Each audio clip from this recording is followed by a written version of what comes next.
Hello, everybody. Thank you so much for joining us today. My name is Juan Carlos Brando, and I will be hosting this show with one of the attorneys in the law firm of Margaret W. Wong and Associates. Today is a pleasure to meet with you all, and we have some great news for some countries that have extended TPS, and one of them is Venezuela, my country. So today we're going to be talking with one of the attorneys in the law firm and asking some questions about what do we need to do, what's going to be done with these cases, what we need to know on what documents we may need to provide in order to file for this application. So let's welcome the attorney Kwesi Bediako, who is one of the attorneys in the law firm of Margaret W. Wong and Associates. Hello, attorney Kwesi, how are you doing? I am well, thank you, Juan. How are you? It's always good to see you. Good to see you too, and thank you so much for your time to give us some answers and explain some stuff to our audience today. So I would like to start by talking about the extension of the TPS and what does this mean about having the people that just arrived in the United States before July 31st, that they can also apply for a new TPS. What does this mean? Okay, so to begin with, let's break down what TPS is. It's basically a temporary protective status that is given to citizens of very specific countries, usually called the designated countries. In this case, we're going to use Venezuela as an example. It's probably because of instability or things going on in Venezuela. As of now, it's been extended all the way through to March 2024. And as long as you're a Venezuelan citizen and you were in the United States before July 31st, you can register and apply for TPS. That means that you're temporarily protected from being removed from the US. And during this period, you can get a work permit. You can be here temporarily. It doesn't grant you legal status like a green card or anything, but it lets you be in the US, it lets you remain in the US until your country is restored back to a safety zone. Okay, so basically, this kind of benefit is given to people from certain countries that are facing some situations. So what do we need to provide to the United States of America in order to file this application? We need to prove that we were here before that date, right? Correct, yes. Generally, you're going to have to prove that you were here before the date of registration. So here the date is July 31st. You're going to have to prove that you were present in the US before July 31st. And you don't have to have come in legally. If you cross the border, you came with a visa, you still qualify for it. Okay. With people that enter on a parole? They qualify for it. Okay. Okay, thank you very much. Does that affect my asylum application if I have an asylum pending? It does not affect your asylum application. Those are two different things. Asylum is basically you're looking for some kind of permanent residence in the United States. With TPS, it's a temporary thing. You get it for, let's say, a year and a half. Assuming a year from now, in 2024, if Venezuela is still unstable, the federal government can decide to extend it. Then you qualify for it. But if, let's say, after March 2024, they think now Venezuela is safe, people can go back to their country, then they will end the program and you don't get anything. So you can fall back on your asylum. So these are two separate things. Okay, thank you very much, Attorney Kwesi. And let's start with the questions from our audience. Today, we have 30 minutes. Well, right now it's 26 minutes to answer your questions. So if you have a question right now, you can ask, and the attorney, Kwesi Bediako, will be answering your questions. The first one is, hi, for EU visa, can I go to my country while I wait for approval? So to begin with, for people that don't know what a U visa is, it's basically a visa for people who have been victims of very specific crimes. Okay, this could include rape, felonious assault, kidnapping, sexual exploitation, amongst a lot of them. Um, should you go back to can you go back to your country? Yes. Should you? No. One of the requirements of a U visa is that you cooperate with law enforcement. Okay, and which other way can you prove to the USCIS that you work with law enforcement if you are outside the US? Okay, let's use I'm in Ohio. Let's use Ohio as an example. Let's say you live in Columbus. An incident happened in Columbus. You reported to the police. You got a certification. You filed a U visa. Now you leave the country. What if the police, there's a new finding and the police needs you to provide some information? You're no longer here. That means that technically you didn't satisfy the cooperation requirement. So can you leave? Yes, you can. Should you leave? No, do not leave the US. Wait, get that approval, get a parole, and then leave the country. Okay. Okay, what if a family or a relative is very sick and they want to see me for the last time? It's one of those things. You could probably try it, okay, but it is likely to put your application in jeopardy. Okay, if they are sick, try to see if you can get an advance parole. Try to see if you can get an advance parole through some other means, and then you might. But generally, if you travel during, depending of the application, it connotes to the USCIS. It tells the USCIS that you really weren't here to assist the police. Because if you're outside the country, it's going to be hard to prove that you work with the police. So, unfortunately, it's important to see family, but your application is also in jeopardy if you should leave the US. Very important what you just mentioned about if I am in my country, how would I be able to help the police with the case? So that's a very important point. Don't forget that you can call. The phone number is 216-279-3984, 216-279-3984. Darmesh is asking, I came over here 2017 with my family. Um, I am Indian. I don't have status. Can I file DACA for my son? Can I file asylum now? If I file asylum and I get deportation order, what can happen? Damash, thank you for your question. So, one, I don't believe the USCIS is accepting new DACA applications yet. So as of now, it doesn't appear you can file for your son. That's with the DACA. Two, you can file asylum. You can always file asylum. Usually, you have to file it within the first year of coming into the US. So let's say you came in 2017, you should have filed it within 1 year of coming to the US. However, where there are changing country conditions. So let's say when you left India, everything was peaceful, okay, and then all of a sudden now there are things happening that if you go back would put your life in danger.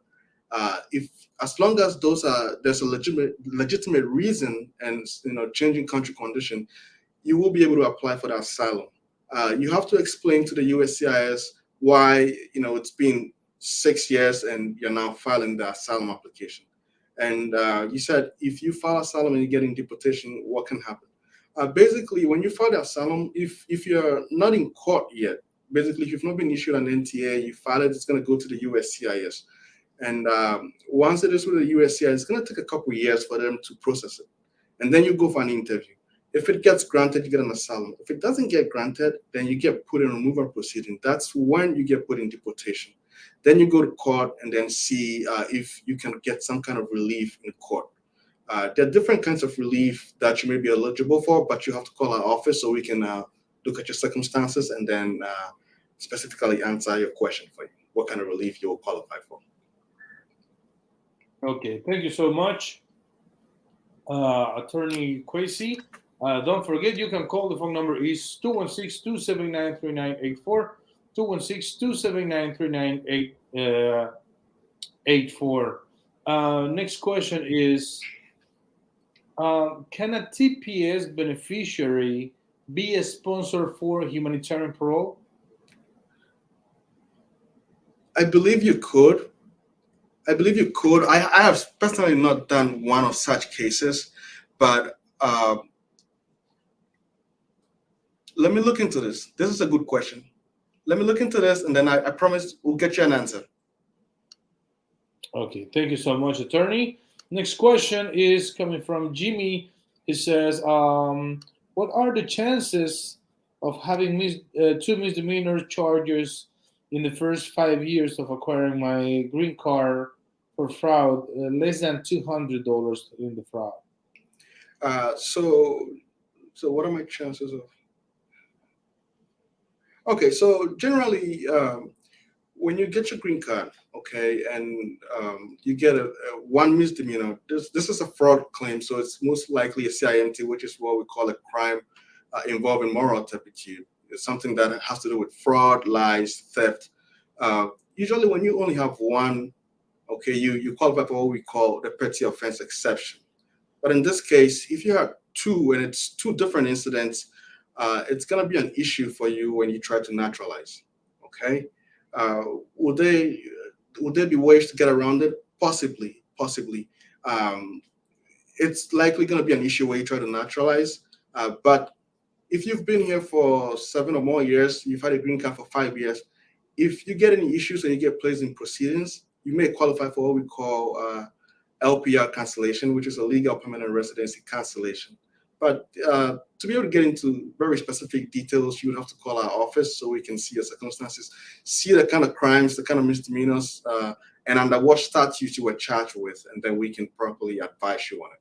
But off the top, two crimes, different incidents, it's going to be an issue. If it's only one, you get what we call the petty offense exception. If it's two, it's going to be an issue. You need to speak to a lawyer. Thank you so much, attorney. And don't forget, the phone number is 216-279-3984, 216-279-3984. Attorneys in the law firm of Margaret W. Wong and Associates. The next question we have is Xochitl, and she says, "I have my prima facie or facie for VAWA. When am I getting my work permit?" So that's a very broad question. Assuming whoever filed your application for you, if you filed it yourself, assuming you filed a work permit, if it's pending, usually it takes a while for you to get the work permit. If it's been more than a year, I would say you can put in an inquiry online and then try to push it. And if you do that and it doesn't work out, you could talk to a lawyer, you could call our office, and we're happy to take over and follow up on it for you. Thank you so much, attorney. And don't forget, Sochil, if you want to call the phone number 216-279-3984, 216-279-3984. Next question. My wife wants to file for me. I entered illegally. She's U.S. citizen, and now she's trying to help me, but I have a removal order. How can we do this? Okay, so if you have a removal order and you enter illegally, you're going to need what we call waivers. Okay, one, it depends on how you got the removal order. Is it in absentia? Did you show up in court? Either way, you're still going to need the waivers, but for the removal, you're probably going to need an I-212 waiver. And then you're going to have to do consular processing because you came in illegally. So you would have to go back to whatever country you're from, and then there try to get a visa to come back. So one, she's able to help you. Two, you're going to need waivers, which is a very long and complex process that I would say speak to a lawyer, call our office, and then we'll be happy to help you on it. We have a really high success rate when it comes to these waivers, the 601s, the 212, 601As. Do give us a call. We'll be happy to help you. We'll be happy to work you through everything and get you what you need. Okay, thank you so much, attorney. And we have another interesting question. This person says, I am from Nigeria. My wife, 601, was um, granted or approved. Um, and it says, now we need to do the consular process. How long does it take? We have been waiting for 3 years since she was deported. So that's the thing with consular processing. It's going to depend. It's a visa available to her. Okay, some places have longer queues for visa numbers than other places. So I'm not sure what Nigeria and what the priority dates on her case and where Nigeria is currently. but it might come anytime soon. It might take a little longer depending on what priority date she has. These are cases that to be able to 100% answer, I would need very specific details of the case. So you would have to call our office, and then we will be happy to help you on that.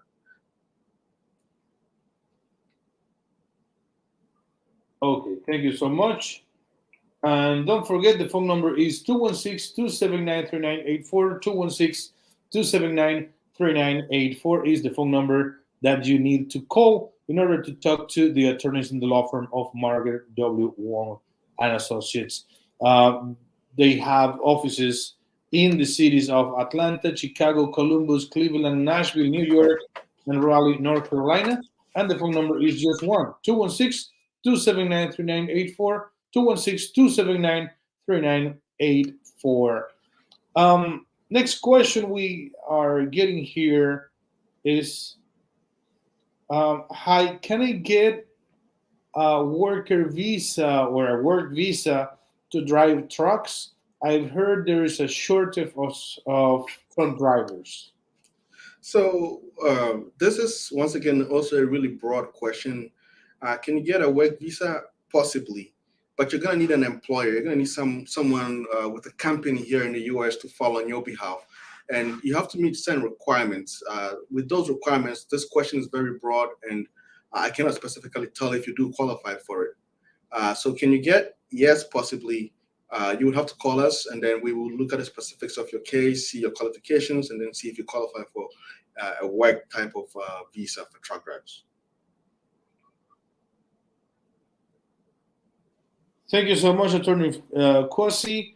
And well, we have more questions coming in through our inbox. Let me read this next one because it says, this person, okay, my name is Andrea, and I would like to travel to the United States of America. Currently, I live in Bogota, Colombia, and I am an engineer. I've heard that NIW visa, National Interest Waiver, or National Interest Worker visas are available. So, what would be the process to be done from Colombia to the United States? So generally for NIWs, which is basically what we call a national interest waiver, it's uh, it's it's kind of like a work visa, but you don't use an employer. So in this case, you petition for yourself, and generally it is reserved for people that are the very best of their profession. So let's say you say an engineer. Do you have publications in your name? Have you done anything extraordinary? Uh, what have you come up with? What are your what things have you achieved? You have to show proof of all of these. So do you have any patents? Have you led any projects? Anything that at the end of the day, when you come to the US, it would be in the United States national interest to let you come in and be here without needing an employer to file for you. Okay, so once again, in a case like this, call our office. I'll be happy to go through your documents, um, see your history, see your case, what things you've done as an engineer, and see how we can get an NIW for you. Okay. Okay, thank you so much.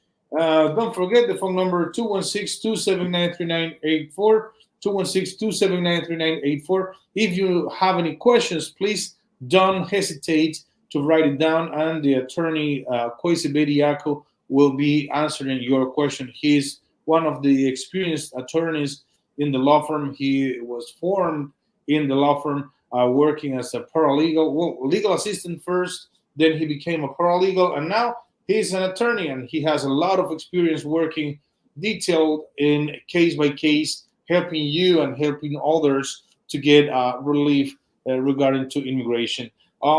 The next question coming in is, hi, I am from the United Kingdom. Um, what happens if I move to the United States and don't leave? I stay there. Okay. First of all, don't plan to come to the U.S. and not leave. Okay, that would break in U.S. laws. But if you don't leave, you start accumulating what we call, after your visa expires, you start accumulating what we call unlawful presence. Okay, and usually once you accumulate unlawful presence, you become what we call inadmissible Basically, you don't qualify for green cards unless there are really very specific exceptions to it. For instance, if you were married to a U.S. citizen, then you probably will be able to get a green card. But other than that, generally, we do not advise you violating your visa terms, which is coming to the U.S. and telling U.S. authorities that you believe in, and then you decide not to leave. But if you don't, you probably will be inadmissible to the U.S., which means you won't be able to get a green card or get any kind of legal status. Okay, I'm right here. There's a little delay on the communication, so thank you so much for your patience. Don't forget that you can call the office, 7 offices across the country: Atlanta, Chicago, Columbus, Cleveland, Nashville, New York, and Raleigh, North Carolina. And the phone number is just 1-216-279-3984, 216-279-3984. I am a U.S. citizen. I filed for my brother in 2016. Can I do the reunification? It looks like this person is from Guatemala. You could try. You could try to do it. I know once you file the sibling, that's the effort. It's taking very very long. So you can try get him here and then have him wait. There's no harm in trying it. So you can try. Is it going to be granted? That's up to the USCIS, but you can try. Okay, perfect. Thank you so much. Julian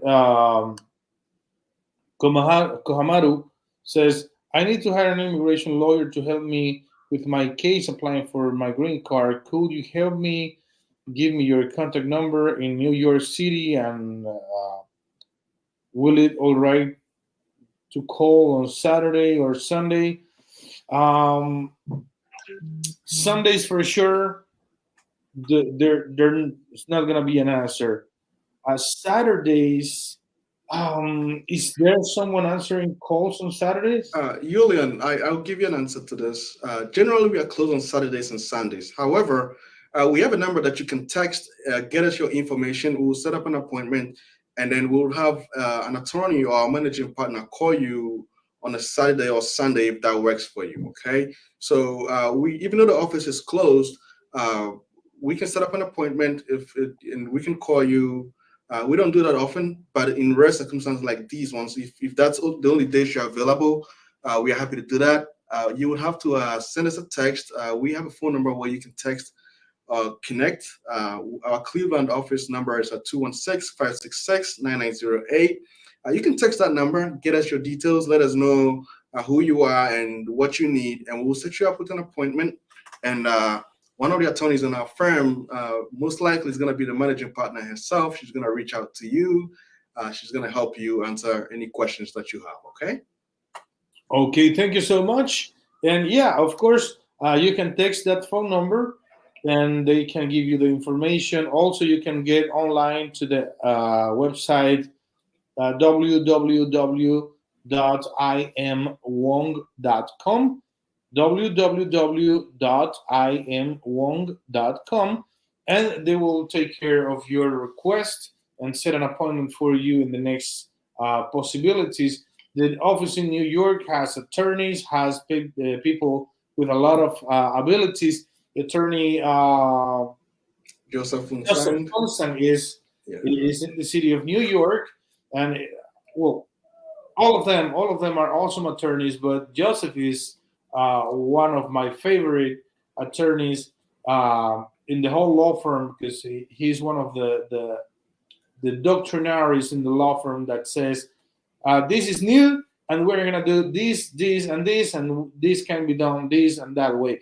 So you can talk to one of the attorneys in the law firm in and this New York. Not forgetting Attorney William Lowe. We also have him in New York. Oh yeah, excellent attorneys down in New York. Yeah, I also think that attorney Stephen Chan is there. Well, they are all awesome attorneys, and sometimes attorney Margaret W. Wong is traveling there too. So I don't know what's the next day that she's going to be there, but for sure they can tell you when the attorney Margaret W. Wong is going to be in the city of New York. The whole law firm has very good attorneys, and attorney Quasi is a very very good attorney. He's doing an awesome job, and he's working very, very hard to help immigrants to get an immigration relief. So don't forget that you can call the phone number 216-279-3984, 216-279-3984. Next question we have is, I am coming from India, and I would like to know if I can apply for any benefit. I would like to work legally in the United States, and I have met some people that want to hire me in gas stations. So, how can I get a work permit? So a question like that leaves out a lot of information. There are certain visas that when you come to the US, you cannot work. If you're coming on such a visa, let's say a visitor's visa, you're not able to work in the United States. Do not work without a work permit. Okay. If it's an immigrant visa that you're coming with, you would have you would get what we call either a green card or some kind of work permit to be able to work with it. So depending on the kind of visa that you're coming in with, you may be able to work. If it's a visitor's visa, or if, the type of visa that you're coming with says you're not eligible to work, do not work without a work permit. Okay. Okay, thank you so much. Yeah, it's one of the hardest things to do in order to stay in the United States. And some people are asking also questions about when people are coming in on parole, like they surrender at the border and they are paroled in. Can they file a work permit and get a driver's license? Yes, and it depends on the type of parole. They are, there are different types of parole. Not all paroles are made the same. Okay, let's say you come in, you get what we call a 212 D5 parole. That allows you to get a work permit to be able to work. If you get anything other than a 212 D5, you might not be eligible to get a work permit under that. 212 D5 allows you to work. You can get a work permit for as long as the parole is valid. Once you have a work permit, every state you could get a social security, and now once you have those two, uh, every state that I know of would give you a driver license. As long as you qualify, you know how to drive, and you pass the test, they will give you a driver license. Okay, thank you so much, Attorney Quasi. And well, our time is up for today, but I would like to dismiss, but not before asking you any advice that you would have to for people right now that are watching us. Sure. One advice I always have for people coming into the US is make sure you stay out of trouble. Okay, make sure you stay out of anything that is a crime, because most people, you will eventually you will qualify for some kind of immigration benefit. But one thing that disqualifies a lot of people is if they have been arrested for crimes. So come in, be peaceful, stay away from trouble, and it would go a long way for you. Thank you so much. And I have a question. There are a lot of crazy Venezuelan people that have made it in the last 1 or 2 years. Let's say 50% of that people are good people and 50% of those are bad people. But when I say bad, is really bad people. Um, some of them are getting arrested for resistance to the authority, for alteration of the public order, and are those disqualifying crimes for people to apply for TPS? So the problem with a question like that is every state has different ways and different elements with which they charge their crimes. So let's say a theft in Ohio will be different from a theft in Minnesota. So always you want to look at the state law. In Ohio, it might be a misdemeanor, but the same crime in Minnesota might be a felony, or it might be an M1 when it is an M3 in Ohio. So you want to be careful. You want to look at the state statute if you've been charged with any crime. So there's a possibility that a crime in Ohio might not disqualify you for TPS, but that same crime, that same fact in Minnesota or somewhere else will disqualify you. So you always want to look at the state law. What does the state law say in that jurisdiction in which they were arrested? Does it make it an aggravated felony? Does it make it an F2, F1? What does it make it? So depending on what the state says will determine whether the person qualifies or doesn't qualify for a TPS. Okay, thank you so much, Attorney Quincy. And don't forget, if you need more advice, call the phone number 216-279-3984, 216-279-3984. And if you want to call Saturday or Sunday, just send a message, a text message to the phone number 216-566-9908, and you will get an answer as soon as possible. Thank you so much. Thank you, Attorney. Have a good lunch, and see you next time. My pleasure. Thank you. See you next time. Don't forget, this is the office of Margaret W. Wong, the attorney that really, really knows about immigration. See you next time.